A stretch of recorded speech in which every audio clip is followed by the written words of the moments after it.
మరో 11 రోజుల్లో ఆంధ్రప్రదేశ్ ఎన్నికల ఫలితాలు రాబోతూ ఉన్నాయి. అందరిలోనూ ఒక ఉత్కంఠ. వన్స్ అగైన్ జగన్ కూటమి అధికారంలోకి వస్తుందా, ఏం జరగబోతోంది అని చెప్పి. ఈ లోపల కొన్ని సర్వే సంస్థలు, సెఫాలజిస్టులు వాళ్ళ అంచనాలని, అభిప్రాయాల్ని తెలియజేస్తూ ఉన్నారు. ఇవాళ ఉమ్మడి విశాఖ జిల్లా గురించి మాట్లాడదాం. ఉమ్మడి విశాఖ జిల్లాలో మొత్తం 15 నియోజకవర్గాలు ఉన్నాయి. ఏ నియోజకవర్గంలో ప్రధానంగా ఎవరెవరి మధ్య పోటీ ఉంది, వాళ్ళ విజయావకాశాలు ఎలా ఉన్నాయి, ప్రతికూలతలేంటి, అనుకూలతలేంటి, ఇంకా వాటన్నిటికి సంబంధించి డీటెయిల్గా మాట్లాడదాం. సో సెఫాలజిస్ట్ చందు శ్రీనివాస్ గారు మనతో జాయిన్ అయ్యారు. శ్రీనివాస్ గారు నమస్కారం. నమస్కారం అండి. విశాఖపట్నం సౌత్ నియోజకవర్గం జనసేన పార్టీ నుంచి వంశీ కృష్ణ శ్రీనివాస్ యాదవ్, ఆయన వైఎస్ఆర్ కాంగ్రెస్ పార్టీ ఎమ్మెల్సీ. ఆయన చాలాసార్లు రామకృష్ణ బాబు మీదే పొడిపడి ఓడిపోయారు. ఆయన ఎమ్మెల్యే అవ్వాలనేది ఆయన తపన, ఆయన కోరిక, జీవితాశయం. ఆయన జీవితాశయం. ఆయన ఎమ్మెల్సీ ఇచ్చిన వైసీపీ లేదు, నేను ప్రజల ద్వారా ఎన్నుకోబడాలని చెప్పి టికెట్ ఎక్స్పెక్ట్ చేశారు. బహుశా వైసీపీ దానికి నో చెప్పి ఉండవచ్చు. వెంటనే బయటకు వచ్చారు. జనసేన పార్టీ అక్కడ టికెట్ ఇచ్చింది.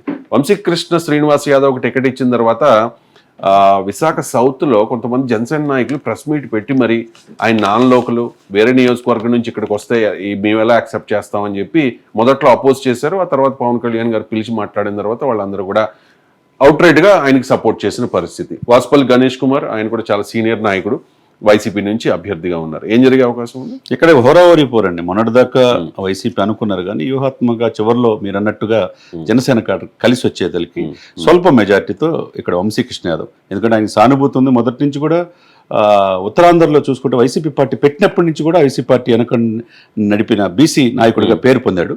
కాబట్టి ఆయన ఇంతకాలం నిలబడ్డాడు. ఆయనకి ఎమ్మెల్యే కావాలని అక్కడ కోరిక. తర్వాత క్యాడర్ కూడా జనసేన క్యాడర్ కలిసి ఉండటం వల్ల స్వల్ప మెజార్టీతో, ఎక్కువ మెజార్టీ ఉండదు, వీళ్ళిద్దరి మధ్య ఓవరావరికి పోరు జరిగింది. జనసేన బయటపడే అవకాశం ఉంది. ఇక్కడ సామాజిక వర్గ సమీకరణలో కూడా ఎక్కువగా కలిసి వస్తుంది. తర్వాత మత్స్యకారులు ఇక్కడ 18% ఉన్నారు.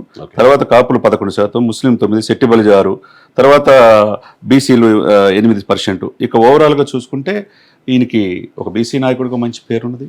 ఒక సెంటిమెంట్ పాయింట్ ఆఫ్ వ్యూ ఉంది. పార్టీని సరైన సమయంలో వచ్చాడు. ఈ కొద్ది క్యాడర్ని దగ్గర తీసుకోవడం జరిగింది. అందువల్ల సింపతి అండ్ జనసేన సపోర్ట్ అన్ని కలిసి వస్తుంది. రైట్.